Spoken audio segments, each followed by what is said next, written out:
ব্যক্তিগত জীবনে যতই টানাপোড়েন থাকো না কেন, পেশাগত জীবনে তার একেবারেই প্রভাব ফেলেনি যিশু সেনগুপ্তের। টলিউডে গণ্ডি ছাড়িয়ে যিশু বহুদিন আগেই বলিউডে নিজের ছাপ ফেলেছেন। হিন্দি সিনেমা, ওয়েব সিরিজে অভিনেতার দক্ষ অভিনয় দর্শকদের নজর কেড়েছে বারবার।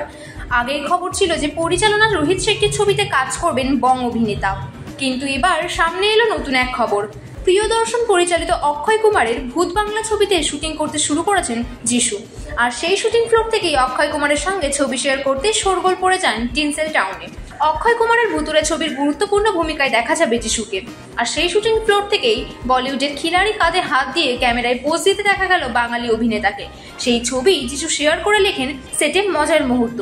আর দুই অভিনেতার এই ছবি দেখে যিশুর কাছে কমেন্ট বক্সে আবদার করে বসলেন গায়িকা ইমন চক্রবর্তী। কমেন্ট বক্সে তিনি যিশুকে লেখেন, আমার হয়ে অক্ষয়কে একটা হাই বলে দিও।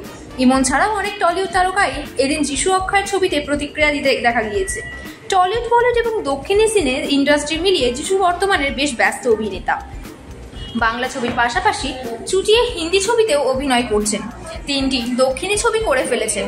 প্রথম সারির বলিউড ছবি মর্দানি, মণিকর্ণিকা, বরফি, পিকু, শকুন্তলা দেবীর মতো সিনেমার পাশাপাশি ট্রায়াল সিরিজে অভিনয় করেছেন যিশু। কখনো তাকে বিদ্যা বালান, রানী মুখোপাধ্যায়ের স্বামীর ভূমিকায়, কখনো আবার কঙ্গনা রানাওয়াতের বিপরীতে দেখা গিয়েছে। তবে এবার অক্ষয় কুমারের সঙ্গে যিশুর অভিনয় এই প্রথমবার।